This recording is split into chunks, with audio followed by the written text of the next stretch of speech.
welcome to Teach with Your Hands, the podcast where we bring you the confidence, connections, and business understanding you need to teach the crafts you love. I'm Amy Costello. My guest today began his career as a woodworker in a London trade school and has since started his own business as a full-time furniture maker in Austin, Texas. He's a Fine Woodworking magazine contributor, an Instagram personality, and a co-host on Woodworkers podcast. He's taught advanced woodworking at Austin Community College for the last 8 years, and he's also a director and instructor at the Austin School of Furniture and Design. Phil Morley, welcome to the show. Hey, Amy. Thanks for having me. So tell me a little bit about yourself and the teachers who've had the most influence on your life, woodworking or otherwise. I had to kind of go back and think, how did I really get into woodworking? A lot of people usually think that someone in my family was a woodworker. In my case, I'm the only person that ever did that.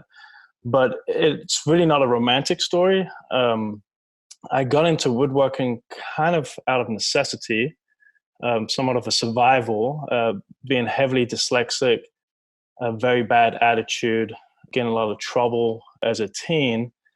It was kind of my way out, and it was something I stumbled upon. I was expelled from my first school in high schools and then went to a behavior school in Essex. So I grew up in London, and they would ship me out to Essex. It was about an hour to hour 20-minute each way drive. And it was a school ran by nuns. And that school's main focus, kind of looking back on it now, I realized was to deal with my attitude. Until they got my attitude fixed, then they could start working on other stuff. So I'm still heavily dyslexic, but it was Mr. Richards that did the little wood shop there that really took a liking to me, because I think I just was really interested in doing stuff.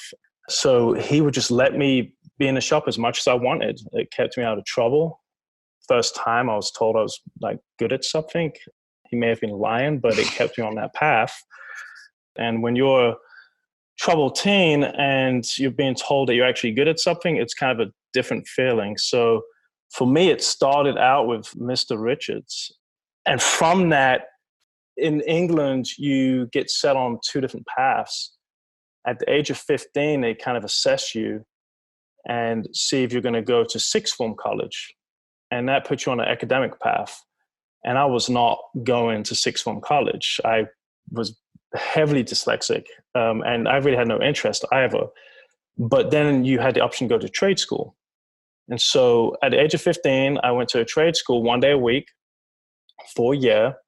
The first few months, you just went and you tried out several different trades. I think I did painting, plumbing, electrical, and then a trim carpenter, a joiner, a traditional woodworking joiner. And straight away, I knew that was going to be the path for me. And so at the age of 16, you make that decision. Do you want to go full time? But both times getting into woodworking, it's kind of interesting in a way that it was me getting in trouble that forced me to kind of get into woodworking, because the second time round when I was 15, I got into trouble again.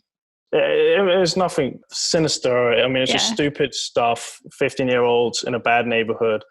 But it was bad enough that I had to go to court, and a judge, thankfully, took the time to actually look at my file and looked at me and said, you have a good family, you're in a trade school program, you're starting to, get into that program. You need to just focus and start doing that full time, or you go to juvenile prison. And, of course I was like, yes, straight away, went to trade school, signed up, did the full time at the age of 16. And that's what set me on the path of, where I am now. I still today want to write to that judge if I could find out her name, and she could have just ended it for me right there. But instead, she kind of took leniency on me and set me on this path that I'm doing now.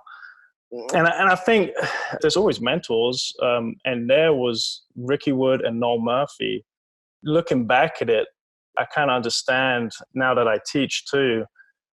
The problem with that trade school was it was in a bad neighborhood, and a lot of dropouts would go there thinking it was an easy way, and then found out that it really wasn't. So I think for those instructors, it was pretty rare that they found someone that cared and that showed a little bit of passion and just eager to learn. they kind of treated me like everyone else. And then after they got to know me a little bit, man, they just let me do all kinds of cool stuff and really just passed on everything that they knew onto me. So how did you go from doing the trim carpentry type stuff to fine woodworking, making furniture? That program was set up, it was a 3-year college program. So I did the 3 years, and then I did a year as a journeyman, as a joiner. And so working a lot of traditional Edwardian Victorian homes and stuff in London. Even when I was doing that, as much as I enjoyed it, I was kind of looking around and seeing a lot of these older guys that their health shouldn't be where it was. And, they're in these dirty old houses on their knees, all kind of elements, the weather and stuff. And I always had that need to try to get a little bit finer, a little more controlled with what I was doing. And it was coming to the States. And again, that's related to trying to not be in trouble. Because, when you're in that bad neighborhood, it's very easy to get sucked back in. So that at the age of 18, summer break came up. And I quickly realized, I was like, if I'm going to hang around, I'm probably going to get sucked back into trouble. So I went to the States and I joined a program called Camp America. And so I was a camp counselor at a camp in Maine. I was teaching woodshop. And it's a really long story. No, it's good. It's interesting. But from that, I'm going somewhere, I promise. From that, coming out to the States, I met a beautiful, she would say Texan, a beautiful American who is my wife now. We've been married for 15 years and have 4 kids. But it was meeting her that made me come back. I finished up school. We did the long distance thing, and she was going to Brown University, and right across the road from that was RISD, Rhode Island School of Design. And, I could never afford or probably had the credentials to go to that school, but I would just show up and kind of hang out with different teachers there. And then that led me to teach with graduates in that Rhode Island area that were doing their own studios.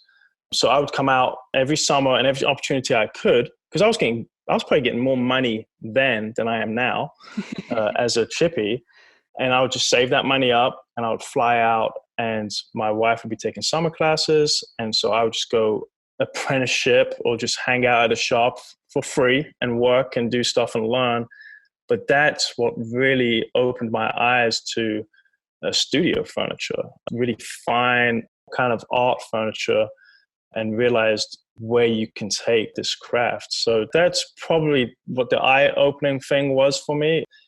And then just me trying to pursue that and finding people to work with. Yeah, that's interesting. So do you see your time in trade school as really relevant to what you do now? It was, because basically what it did was the first 2 years, it was all hand tools. So a lot of times when I say trim carpenter, I think in Texas stuff, I say trim carpenter, just thinking someone who's blowing and going and nailing stuff together. But this school it was a joinery program. And that was the guy that was making the stormproof windows, the sash windows, making all the hand railings and stuff. It was pretty advanced carpentry work. And so it taught me all the fundamentals of woodworking. So it wasn't, like I said, it wasn't furniture. It wasn't furniture school. I would finish projects and then I would have time. Like I tried to finish projects really fast so I could just build a piece of furniture. And they would let me, because like I said, I don't think they ever saw that before. They didn't see someone that wanted to do more time and come in their lunch break and work and just try to learn as much as possible. So I definitely got a ground in the fundamentals of woodworking that relate to everything that I do today. It's still a lot of the same things as far as, wood movement, grain direction, stuff like that I use every day in what I do. And it started at that trade school. That's cool. Yeah, it was a lot of fun, and it was free. Yeah, that's always nice. Yes. Tell me about the later apprenticeship, the 7-year one. So before I did a 7-year, I did a 4-year. So you had to get a business visa to be able to get out here. Yeah. And I had to prove that I had a skill set that no other American had, which is kind of a stretch. But that's why a lot of nurses and doctors, it's just a skill that they're lacking in. And I hired a company that basically made my little 3-year certificate program almost sound like a degree. And it was in traditional woodworking. And that was something that was kind of lacking. So that's how I got my business visa. When I came out, I had to work in a cabinetry shop, which was really eye-opening. I quickly learned that's not something I ever want to do. Yeah. But it served its purpose. And there was stuff I definitely learned there too. As soon as I got that, it was to be with my girlfriend, right? Because I knew I was going to ask her to marry me. I wanted to make sure this wasn't just this romance of going back and forth. As soon as I got there, she left. So this was in Texas. She got hired in Florida and got a job there. So we actually lived a year apart, but a little bit closer, actually a lot closer. My dad told me, take the hint, but that led to my 4-year apprenticeship in Florida. So as soon as my year was up, I asked her to marry me and stuff, and I was allowed to move around and work elsewhere. I ended up going to Florida, and I worked with a designer who's from New York originally, and a gentleman from Puerto Rico, Diego, who was just an amazing craftsman, a crazy, crazy talented craftsman. And it was me and Diego in the shop and Richard as the head designer. Richard was training me to take over in the design aspects. And so I give a lot of credit to him for kind of opening my eyes to design and to look at things a little bit different. But, I did 4 years there. And then the 7-year one came from us having our first child and wanting to get back to Texas, to get back to family. And I knew then pretty clear that working with Richard for 4 years, that really took me down a different path. I appreciate it and I learned a ton of stuff, but ultimately we were dressing up fancy plywood boxes, which is fine, but I wanted to get back to more of the traditional furniture. The furniture has a little more integrity and it's not just kind of screwed together and then veneered really pretty. I learned a lot of stuff there. We built some beautiful things, but when we were making the move, I just started looking around, like who's in Texas that is an amazing craftsman. And Austin was a pretty clear, that's where we want to be. There's so many different artists in the Austin area. And I found Michael Coker. And I don't think I've ever told him this. I don't think I ever listened to this either, but Michael, he had this beautiful website. So, a lot of times I'm just flicking through these websites really fast, me and my wife, and it's first impressions. I'm a guy that's going to judge a book by its cover, right? I don't read very well. So it's totally about that. And you can kind of tell a lot of times when it's more like a one-man studio, they have a certain feel about them. And probably because they don't have the budget for an amazing website build or photography. So I skimmed by Michael's website. I was like, cool, but that's clearly like a 10-man shop, almost like a Tom Moser type thing. And it was my wife that was like, did you look at this guy? I was like, yeah, I think he's a big company. She goes, no, did you read? I'm like, no, I didn't read it. Don't you know me by now? No, but I went back and read through it. And it was like, wow, this guy's the real deal. This is a one-man shop. Been doing it for 30 plus years. Beautiful stuff. It was very much arts and crafts influenced. And so I just contacted him. I spoke to him on the phone, probably close to 3 hours. Oh. And we really hit it off straight away. He wasn't hiring. I basically, said, can I just come by? And I interviewed at his house with 4 different people because they all knew each other. And so we just decided, can I just meet you all? And as soon as I drove to his house, I was like, I've got to work for this guy. Because it was like the quintessential craftsman, like talk about romance. It was ridiculous. I show up, he's got 15 acres of land. He built his own house. He's got a beautiful wife, beautiful son. He's got like the biggest deck in Texas, and it's all done by him. It's just all over the top. Then I go into his shop. There he is, wood burning stove going, his cappuccino, he's Italian descent, cappuccino on the wood burning stove. And he had this beautiful writing desk coming together with all these like over and under tenons. And I was just like, this is it. And the equipment, it's all this vintage old equipment that he restored. I was like, yeah, I'm working for this guy. So I just bugged the heck out of him. And he basically said, he goes, look, when you make the move out here, get back with me and maybe I can hire you. I'm really not, I just got out of having an apprentice for 8 years and I kind of just need to recoup from that. And I was like, okay. And I showed up. I was like, hey, I'm ready to work. And he hired me. He was like, you need maybe 3 years with me and that's it. And he hired me for 7 years. And he's the reason I am the craftsman I am today. He's still my mentor. We talk every day. And he's the reason I started teaching. So what was it like being in his shop? Were you working on his orders or your own stuff or what? It was his stuff. And I think that's kind of why I started my own business. So I don't know, I'm someone that I like working by myself. I like building my own designs, whether it's good or not. I like having that control. I like all the risk is on me.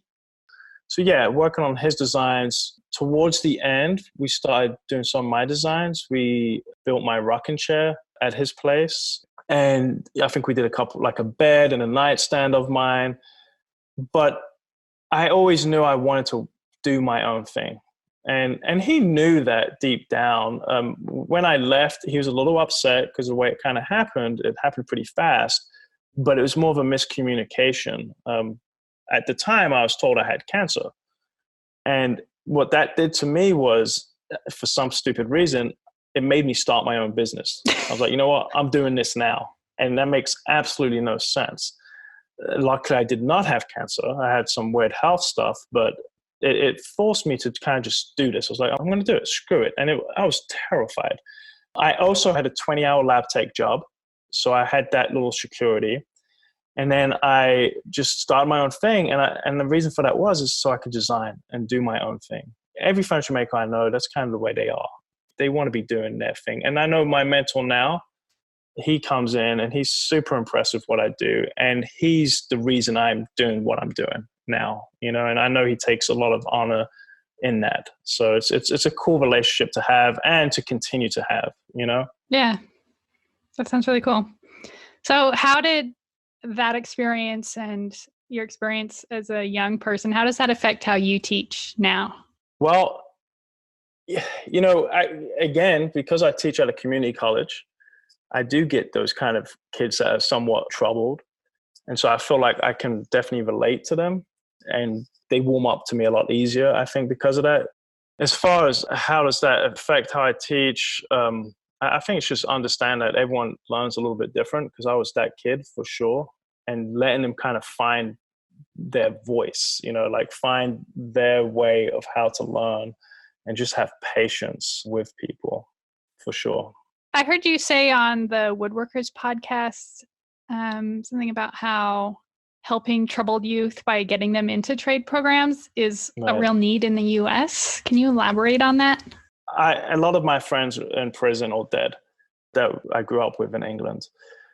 I was fortunate enough that I did have good parents. We grew up in a bad neighborhood. So I know it's difficult sometimes. A lot of my friends did not have parents that really cared or lost that. But I had something that I kind of got filtered into that made me realize, hey, I'm not a dumbass. I'm actually good at something.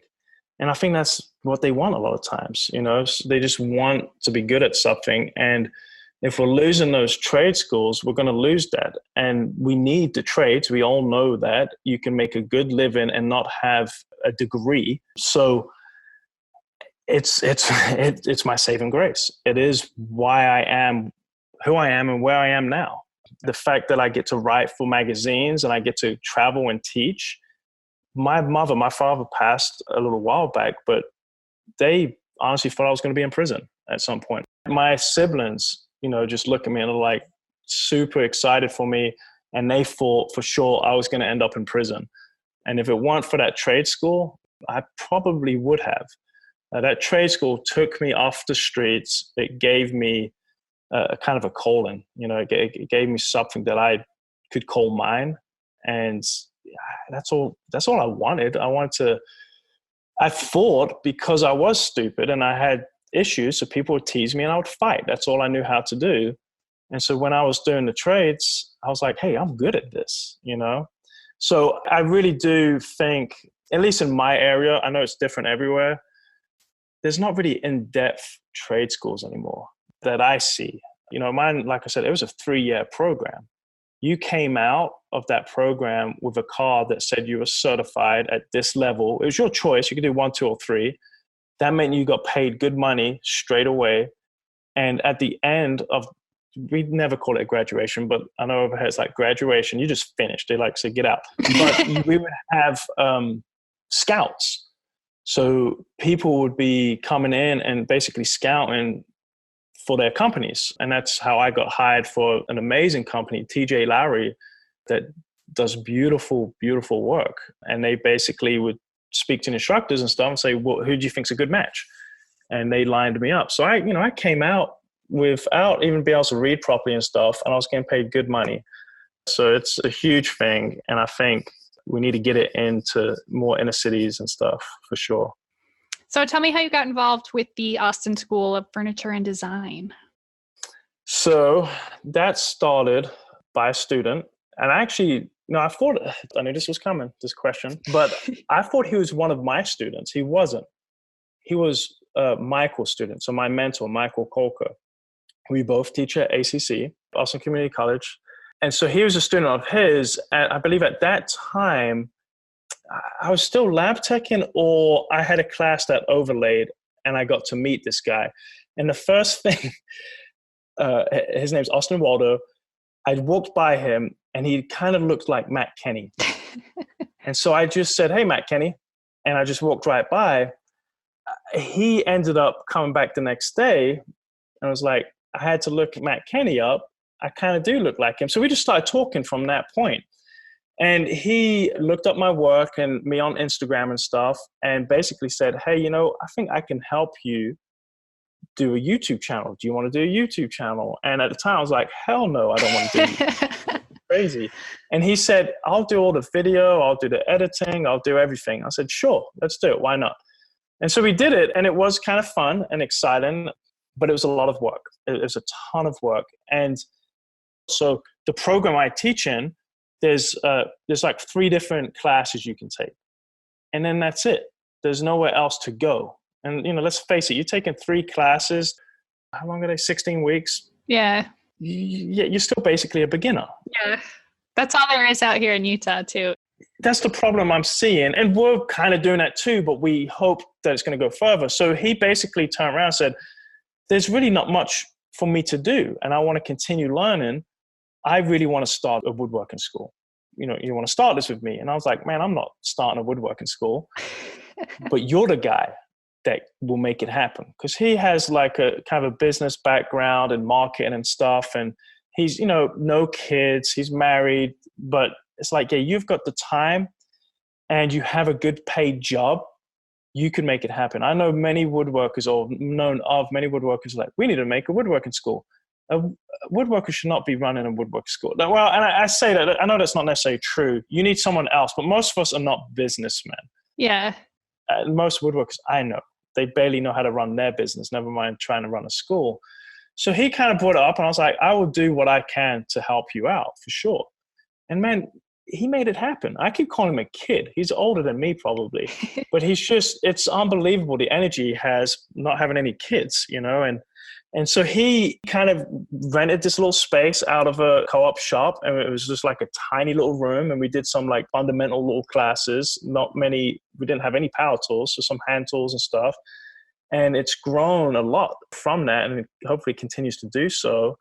And I know he has big ambitions, and he would love to be able to have a school that has a longer program, 9 months or even, longer than that, and have more of a path. But right now we're offering similar classes to what I'm doing at ACC. But honestly, what excited me was at ACC, it's not a furniture school. It's a trade school, not like the trade school I went to. So we don't have a lot of hand tools and stuff. We have a lot of nice equipment, but no hand tools. And so it's very limiting, and what excited me about this is like, I have a say-so in this school. And it's like, yeah, let's start getting some hand tools. Let's start doing more design classes. Let's do some more advanced classes. And so that's kind of what we're starting with right now, and hope to just continue building on that and getting a lot of guest instructors in. And even just in the Austin area, there's so many talented furniture makers. It's ridiculous. So that's kind of how I got started. Basically, if you ask me, I'm usually going to say yes. That's why I'm on this podcast. Oh, yeah. It works out well. Yeah, it does. So tell me about the first class that you guys taught. So the first class was marking, measurement, and layout. That I taught that class. We kind of went back to, okay, when I went to trade school, what did I do? And it was a very simple marking, measurement, and layout. And it's like just learning how to read a tape measure, which, I have adults that don't know how to do that. And why should they? They don't use tape measures anymore, right? But learn how to do that. For me, kind of more my philosophy on that is don't get too caught up about the measurements. Like, I know how to find dead center without knowing a measurement. I know how to find angles without ever knowing a measurement, like reference faces, stuff like that. Just trying to get them to think a little bit different. Because I have students, I'm like, okay, so it needs to be in the center of this leg. And they will spend 30 minutes trying to find center. It's like, here's how you find center in like 5 seconds. I don't know the measurement, but it is centered and we can work from that. So it was a really fun class. I kind of thought it was funny that he was asking me to teach it because, like I said, I'm not that kind of guy that's a book smart guy. I just do stuff, and a lot of what I do now I take for granted. So that's the nice thing about teaching is it makes you back up. You become a better crafts person because you teach, and you have to, because you have to like back up and simple things. I remember one of the first classes I taught was in the market measurement. I would see people take the tape measure and they'll be hooking it, but the pushing on the tang, and I'll ask him, so what are you doing with that? And he goes, well, it's wiggling. Yeah. Okay, I need to back up. Like, this is why this wiggles. And, and it does. It just makes you realize, wow, someone taught me that at some point, but I totally forgot it. And I do it every day. And I don't know why. Yeah. I'm kind of glad I'm not teaching it as much anymore because I like teaching classes that direct themselves. So building a project, we're going to start here, and then it's obvious where we're going. Yeah. That class, it was really hard because we didn't have anything tangible from it. Yeah. Literally, they had a block of wood that they were just marking out and using all kinds of different tools and stuff. And, I was like, I need to show some more stuff. I need to make this more interesting. Because at that time, we didn't really have hand tools, and we're still working on that. Like, we don't have many hand tools yet. We're still trying to, build upon that so we can offer more classes. So now that I'm teaching, I forgot the name of it, Fundamentals of Woodworking, and we do a Japanese toolbox, a pair of James Krenov sawhorses. It's so much fun. It is so much fun. And the students, they love it, but it kind of guides itself. I know how to build. So I kind of know how to start the class, and it just kind of guides itself, and it's a lot of fun. Yeah. Did you develop those curriculums yourself? Yeah. So my involvement in the school, I kind of help out with the curriculum, so the classes, and really more on the designing the projects and stuff. Yeah. Everything that I've taught, it's not originally my design, but it's stuff that I put together for the class. That makes sense. Yeah. Because you've got the title of director. What does a director do? Director was me basically saying, you want me to be involved, you need to give me a title. Well, and honestly, it is kind of funny. I mean, what does that really mean? It basically means I have more involvement than just being a teacher. Ultimately, I'm kind of looking towards the future too. I do believe in the school, and I think it could be really cool. I think there's clearly a need for it. There's people getting excited about it in the Austin area. And so the director, I kind of take that as I jump onto Zoom calls and stuff. Me, Austin Waldo, and Patrick, he's going to kill me because I can't remember his last name. Another gentleman called Patrick that does a lot of hand tool work. And we basically go over like the school, the Texas Woodworking Festival, things coming up, new classes we need to offer, anything like that. So kind of behind the scenes stuff. And also like, hey, so we got all the money, where should we best invest it and stuff? Yeah, I was going to ask if you're involved very much in the business stuff. So as far as that goes, I did not want to be an official partner because that would mean I have to show up to every meeting and sign off on everything. And I just don't want to do that. Like this, I totally understand that this school is Austin Waldo's school, but he understands too that if he wants to make it happen, he needs guys like me and Patrick and others, obviously. What is a successful class to you? All the students have all their digits. Good starting place. Yeah. A successful class to me, I used to think it was that everyone finished their project. And it wasn't that I thought it was necessary that they all finished their project. But typically it was they felt really good if they finished their project.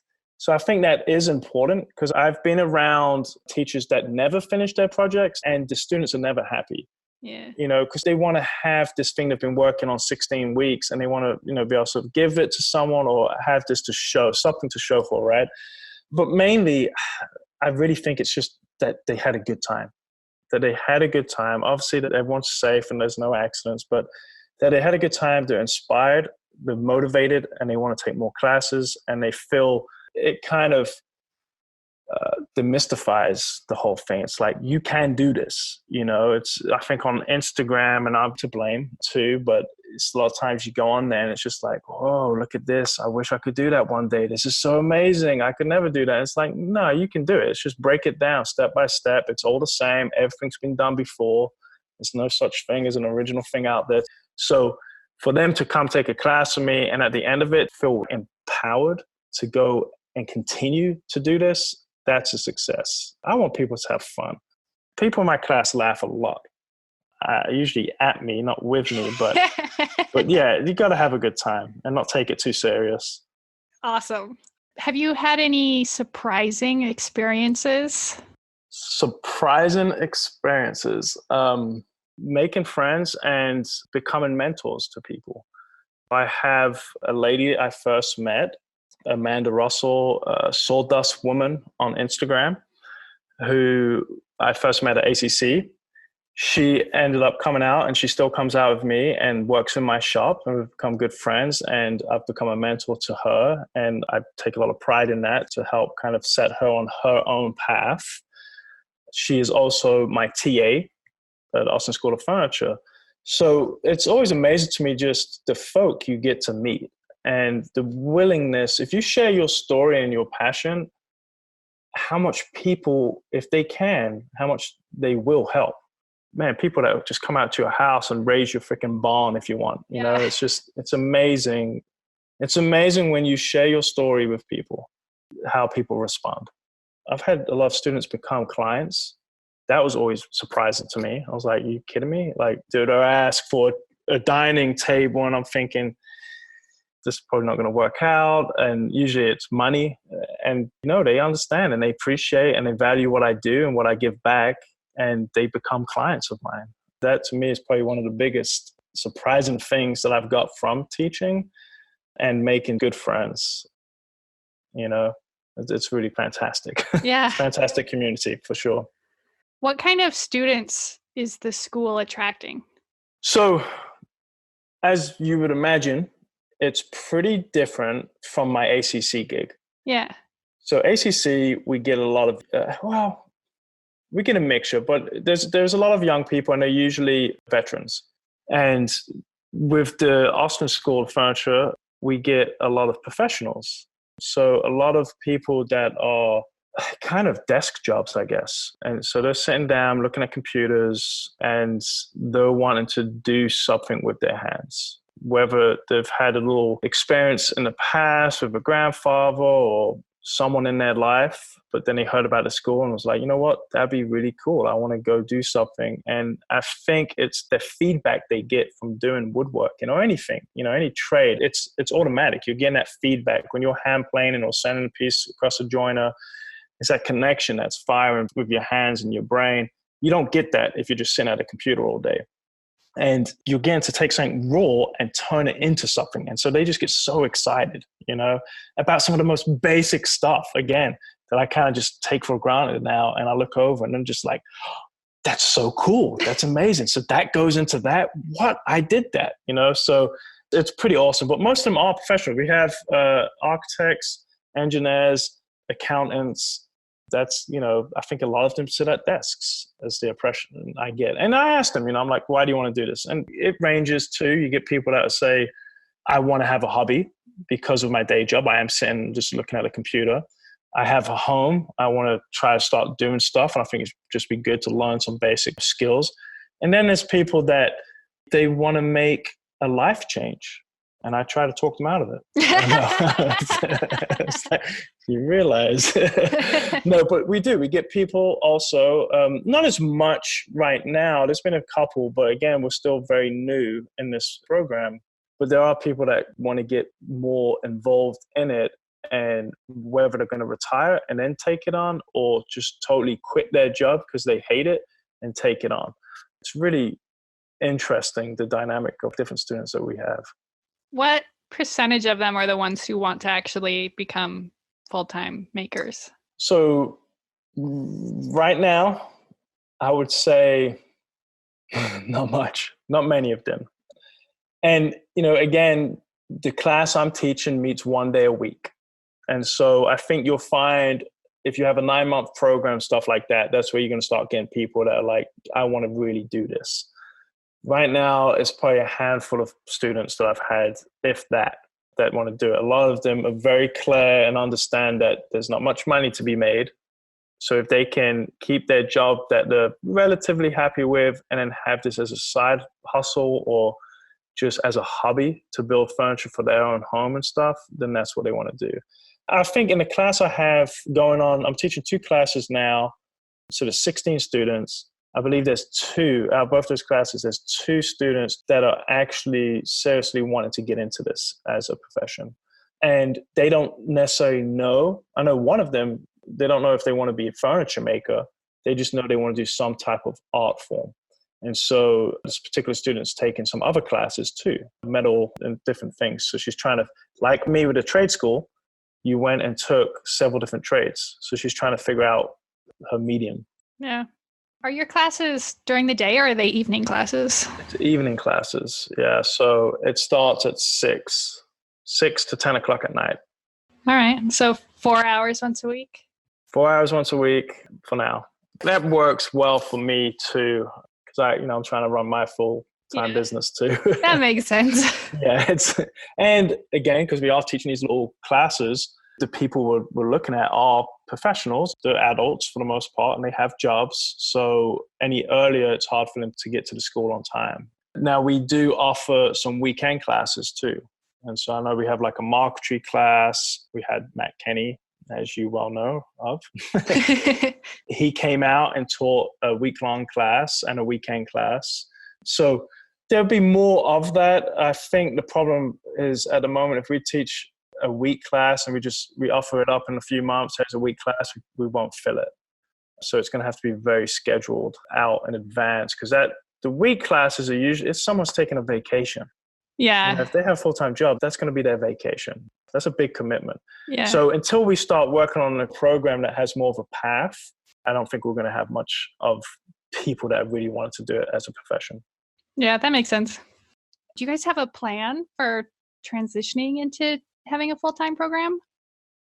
I'm sure Austin does. I think we have a very loose plan. Right now it's kind of all about kind of branding, getting our name out there and trying to grow it somewhat organically, just word of mouth and stuff. But the school's also linked with the Texas Woodworking Festival. So that really helps us out greatly. And it's space. So I know the plan will be to find a new space so we can grow. And so that will probably come investors and stuff like that. So that's going to start getting a lot more technical, a lot of money involved. But that's the problem with a school is you need space and you need equipment. And that's money, So I like the approach he's doing right now. There's not a ton of money invested into the school. We have a table saw, 2 bandsaws, 3 planers, a couple of joiners. We have some of the essential machines to be able to teach some classes. But again, we are somewhat limited to the amount of people we have in the class and how long those classes can be, because we're not sharing a space, but we're in a co-op space and we have the mezzanine. So it gets really hot. We're finding out. But yeah, we're just really limited on that space right now. So I know ultimately the plan, he's throwing around some different ideas of he would love to have like a big shop, have a lumber type situation set up too, where you have a company that's selling timber out of their space, and then some type of like a woodcraft or some other entity that's selling stuff. And that kind of helps pay the rent for everything else and helps make the school survive. Because there's probably not a whole lot of money to be made in doing this school. But if we can make it happen, I'm along for the ride. So what was that, the furniture show you were talking about? Oh, so it's not a furniture show. It's the Texas Woodworking Festival. Okay. So what is that? So again, this Austin guy, like, I don't know how he does all of this. So he started this huge meetup years ago, woodworking meetup. And then that kind of led into this festival that was linked to the school. And so we just had it a few months back, but it's over the weekend and we basically have exhibitors. So we have me, Leslie Webb, Aaron Fox. There's just a ton of people, and we would showcase maybe a piece of our furniture and maybe show some techniques. So I think Leslie was showing like how to steam bend and bent tapered lamination, and she had a beautiful rocking chair there and she was showing that. We had Frank Straza. That guy's a maniac. He was there like full on hand tools, doing inlays, dovetails, doing all kinds of stuff. But it's basically just a big meetup. It's a meetup to get everyone in the same place to talk about woodworking. We have different companies that come out showing their products. Usually there's free alcohol and people just drink and chat. We had, a podcast, the Modern Woodworkers podcast. That's the podcast that was there. But we had a live stream podcast that was out there. And so it's just an excuse to have a good time and kind of promote the school. The idea is we're telling people that we exist, we're here, and to promote other woodworkers in the area and businesses. Cool. So where are you hoping the school's going to go in the next 5 or 10 years? I would really love us to end up having obviously the space. Yeah. And then have more in-depth programs. I would love to be able to have a space that also has lodging. I think it would be really cool to be able to have 2-week, 3-week long programs, like in-depth classes that people can fly out to, and lodging and everything would be a part of the program, and they can come and take really in-depth classes. I would love to be able to introduce more classes, more styles of furniture making, techniques, obviously different instructors, have more guest instructors. And then ultimately, we would love to be the College of the Redwoods. I mean, that's a huge dream, but, or CFC, those guys have fantastic programs. And I believe their longest is 9 months. I would love to see a 9-month program, but not just teaching like, here's the techniques and now here's how you build a piece, but kind of really backing up and going into design. So really teaching about design, teaching about mucking up, prototyping, understanding wood technology, having that involved more, just wood selection. Like a lot of times I see people can build, but they never take any thought on selecting their wood, in which can really make or break a piece. So just get more in depth with everything. I would love to see that grow to be that program. All right. So your ultimate thing is that you would like to, obviously you're doing your podcast, have a school and do commissions still, or is it mainly you want to focus on the school? I'll probably end up focusing on the school. Yeah. It's funny because I was told he's become a bit of a mentor to me, but kind of a very odd one. His name's Jesse James. Most people know him because he was married to Sandra Bullock. But he's been really helping me with my business too, and really just helping me to value what I do more. But he did say, and I kind of get it, but he's like, you got to decide, do you want to teach or do you want to build furniture? So he said it's really hard to do both of them. And I know there's several people out there there's a lot of people that do both, but I do get it because sometimes something has to give. And I'm starting to kind of hit that a little bit because I have commission work, but then I'm also teaching, and it's hard. It's hard to do both of them, and it's like I'm freaking tired and I've got 4 kids. And so it's definitely a balance. Yeah. But I love teaching. Like, I don't know if I'm any good at it, but I really enjoy doing it. I was going to ask you about that balance between teaching and woodworking, because some of it I'm sure is just because I'm specifically asking people who do both. But there seem to be a lot of people who supplement their making income with teaching, and that's almost how a lot of them get by. Yeah. So, a lot of people say the only way to be a successful furniture maker is have a wife or a husband that has a full-time good job, right? My wife stays home with the kids. Actually, she just started, it's her second semester. So she goes 2 days in the morning and teaches at a community college. And that's more for sanity than anything, to get a break. But it is true. It's really hard to make a living at it. But what I would say is what the teaching allows me to do, it allows me to be very selective of what I build. So I'm only building what I want to build. If I quit teaching, I don't know necessarily, like I am keeping busy, but I may have to take on certain things I don't want to. And then that can be a slippery slope because at the end of the day, I'm not going to be happy doing any less than the best that I can do. And I want to just continue to build upon that and be known as someone that builds good stuff, But yeah, Tim Coleman, everyone, Michael Fortune, like all these guys I respect and look up to, they all teach also. Mm-hmm. It's because it's really hard to make a living at furniture. It really is. But, I get caught in the balance because right now I am busy. I'm lucky that I don't work with designers or interior designers because they usually want something tomorrow. It's like, no. For most of my clients, I have people that have been waiting over a year for their stuff and they're chill. They know what they're getting and they're okay with it. So it's finding those discerning clients, and it doesn't take many. I build 6 to maybe 8 pieces a year. So it's not that difficult. Knock on wood, I keep going. It's been 5 years. I keep thinking it's been a couple years. It's been over 5 years. I've had my own business now and I'm staying busy, but it never leaves your head. You're always like, man, I haven't had any contacts for new furniture recently. And it's always there. The teaching definitely, it helps for sure. Like it really does help. Yeah. And it's a lifestyle thing too. I just got offered a full-time job yesterday. These guys reached out to me and asked me to come by and check out their wood shop for the architectural program. And, I figured there was more to it and they just wanted me to check it out. I went over there and they basically said, so here's the deal.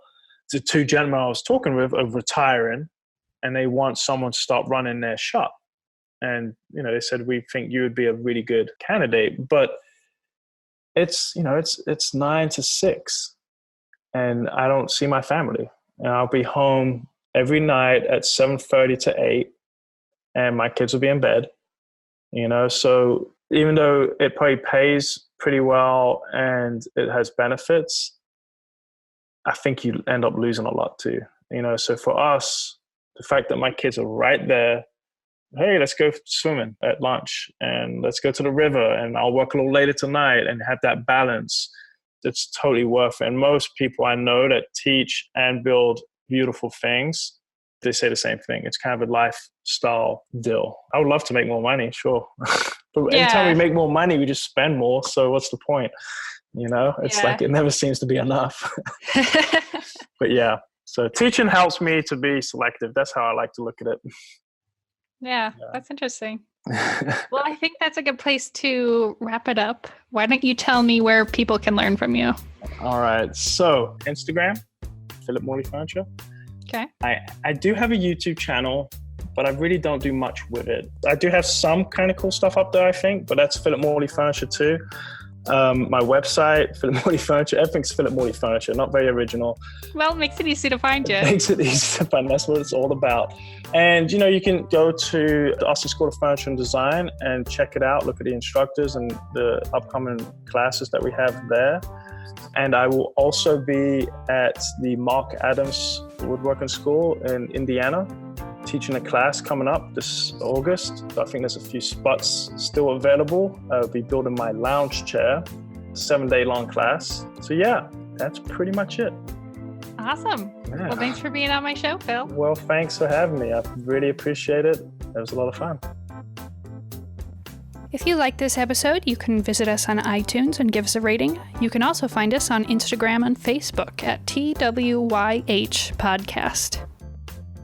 Hey guys, if you've been around this long and listened to all the episodes, you've probably heard our intro many, many times. Have you figured out what tools make all of the noises? If you're curious, there's a video up on our Patreon. It's one that you don't have to pay anything to see.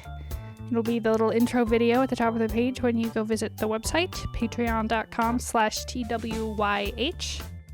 Even if you don't decide to become a patron, I hope you go check it out just for the heck of it. And we've got an announcement. If you're the kind of person who likes listening to podcasts on YouTube or subscribing to get your notifications there, good news, we now have a YouTube channel. It's called Teach With Your Hands Podcast. And every episode is up in video form, so go check it out. Thanks, guys. See you next time.